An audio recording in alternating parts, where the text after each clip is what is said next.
কোনোখানে জায়গা না পেয়ে ওই আমরা আঙিনায় যেয়ে কিছু ছবি টবি তুলতাম, বাট এইবার ঈদে আসলে ওটাও অফ হয়ে গেছে। নাম উম্মে সুবাইতা।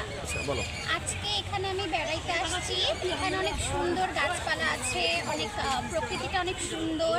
তারপরে আমি প্লেন দেখছি, তারপরে সুন্দর সুন্দর ফুল আছে, সব মিলে আমার অনেক ভালো লাগছে। বারবার আসতে চাই, ওর খুব ভালো লাগে এই জায়গাটা, আমার ফেভারিট প্লেস। খুবই ভালো লাগতেছে, কিন্তু সব থেকে বড় বিষয় হচ্ছে যে মানে কোনো এক সময় এই জায়গাটা হয়তো বন্ধ হবে, মানে আমাদের চলাফেরা বন্ধ করে দিবে, সেই সময়টা কিন্তু খারাপ লাগবে। একটা সময় কিন্তু এয়ারপোর্টে আমরা পুরো লালমেট জেলায় সব সময় ঘোরাঘুরি করতাম, কিন্তু এখন সেটা ওখানে বন্ধ করে দিয়েছে, সেটা ঘোরাঘুরি হচ্ছে না। কিন্তু আমরা এই যে মাঝখানে ক্যান্টিন, ওটাও বন্ধ হয়ে গেছে।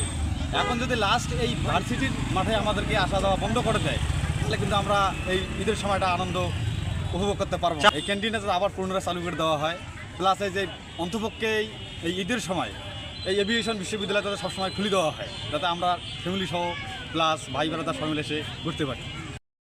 অনেক মানুষের লালমিনহাটে সেরকম কোনো বিনোদন কেন্দ্র নেই, সে কারণেই হয়তো এখানে আজকে আমাদের হচ্ছে একটা ঈদ উদযাপন আমরা করতে এসেছি, কিন্তু এটা অনেক দুঃখের সাথে বলতে হচ্ছে যে আমাদের লালমিনহাটে কোনো বিনোদন কেন্দ্র নেই।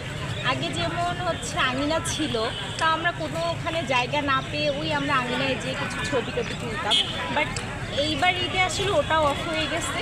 তো দেখা গেছে আমাদের কোনো জায়গাই নেই, এই জন্য দেখা গেছে আমরা এই যে ভার্সিটির সামনে আসে ঘুরতেছি, এটা আসলে আমাদের জন্য অনেক দুঃখ এবং অনেক কষ্টের ব্যাপার। কারণ এত একটা এনজয়েবল একটা মোমেন্টকে আমরা ডিসাইড করতে পারি না আসলে আমরা কোথায় যাব। তো আমাদের লালমিনহাটে শুধু ঈদ না, উৎসব তো অনেকগুলোই থাকে, যেমন পূজা থাকে, নববর্ষ থাকে।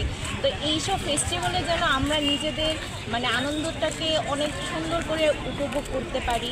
আমরা ফ্রেন্ড সার্কেল ফ্যামিলির সাথে এমন একটা জায়গায় যেতে পারি যেন হচ্ছে আমরা এই দিনটাকে ভালো করে স্মরণীয় করে আমাদের মাঝে রাখতে পারি। তো যেতে পারি, এর দায়ভার আসলে কে নেবে?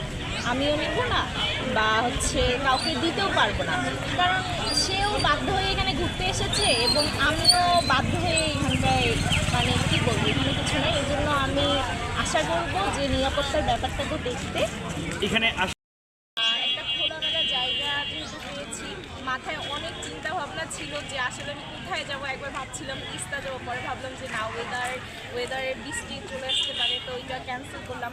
পরে দেখলাম আঙিনা অফ, তো আমার কাছে আসলে আদার্স কোনো অপশন নেই, আমার কাছে একটাই অপশন ছিল, তো আমি আসলে এটাকেই বেছে নিয়েছি, এই জন্য আমি এখানে এসেছি। এখন ধর্ম যার যার, উৎসব সবার। আমার ভালোই লাগছে এখানে সব ধর্মাবলম্বী, যেমন আমার আশেপাশে মুসলিম ভাই বোন, আন্টি আঙ্কেল অ্যান্ড আমরাও তার পাশাপাশি ঘুরতে এসেছি। আমার অনেক বেশি ভালো লাগছে যে সবাই আশেপাশে সবাই আমরা একসঙ্গে ঘুরছি এই জায়গায়। অনেক এই যেটা হচ্ছে এই ভার্সিটিটাই তার আশেপাশে যে সুন্দর অ্যারাউন্ড এটাই মানে আশেপাশে। এখানে ভার্সিটিতে আসতে, লালমিনহাট ভার্সিটিতে যে এসেছি, সেটাকে এই ভার্সিটি কিন্তু উন্মুক্ত নয়, ঠিক আছে? আমরা চাই যে এটি উন্মুক্ত করে দেওয়া দরকার, তাহলে আমরা মানে যে কোনো অকেশানে হোক, যে কোনো ইনভিটেশনে হোক, আমরা ঘুরতে পারবো। এটাই এর জন্য শুধু হয়তো বা ভার্সিটিতে খুলে দেওয়া হয়েছে, যার কারণে আমরা এখানে ঘুরতে আসছি, নতুবা আমাদের আসলে এখানে জনসাধারণের প্রবেশ নিষেধ, আসা হতো না। আমাদের অনেক বাবুদের নিয়ে আসছি এখানে, ওরা অবশ্য প্লেন এগুলো দেখে অনেক খুশি হয়েছে, মজা পাইছে। তো আমার মনে হয় যে এটা যদি আসলে সব সময় খুলে দেওয়া যায়, তো তাহলে হয়তো বা কিছুটা সময় আমাদের ভালো হতো, এখানে কাটতে আসতে আমরা ঘুরতাম। কোনো বেড়ানোর জায়গা না, তবে হ্যাঁ বিশ্ববিদ্যালয়ের ক্যাম্পাসটাকে মানুষ অনেক বেশি করে, কারণ এখানে যেহেতু একটা মানে অ্যাভিয়েশন অ্যান্ড অ্যারোস্পেস ইউনিভার্সিটি, এখানে দেখা গেছে যে উন্মুক্তভাবে অনেক জিনিস আছে, যেমন কিছু প্লেন আছে। তো এই জিনিসগুলো আসলে দেখা গেছে যে বাচ্চারা হয়তো গিয়ে কোনো কিছু কাজ করবে বা মেশিনারিজের একটা ক্ষতি হতে পারে, তো সেদিকে বিবেচনা করে আসলে এই জায়গাগুলো অ্যাভয়েড করা উচিত। আর অন দ্য আদার হ্যান্ড আমরা যদি ফিল করেন যে আসলে এই লালমনিরহাটে, বিশেষ করে লালমনিরহাট একটা সুন্দর জেলা, বাংলাদেশের একটা অনেক সুন্দর একটা জেলা, এই জেলা আমার মনে হয় বিনোদন, বাচ্চাদের বিশেষ করে বিনোদনের জায়গার অনেক অভাব, এবং পার্কের অনেক অভাব আছে। যেটা পার্ক আছে সেটাও আমি দেখে এসেছি, আমি লালমনিরহাটের অনুষ্ঠান রংপুরের মানুষ, আমরা বেড়াতে এসেছি। তো যে পার্কটা ভীষণ অবদান, তো এসব জায়গা মানে এসব জিনিস বিবেচনা করে আমার মনে হয় লালমনিরহাটে পার্কের বিষয়গুলো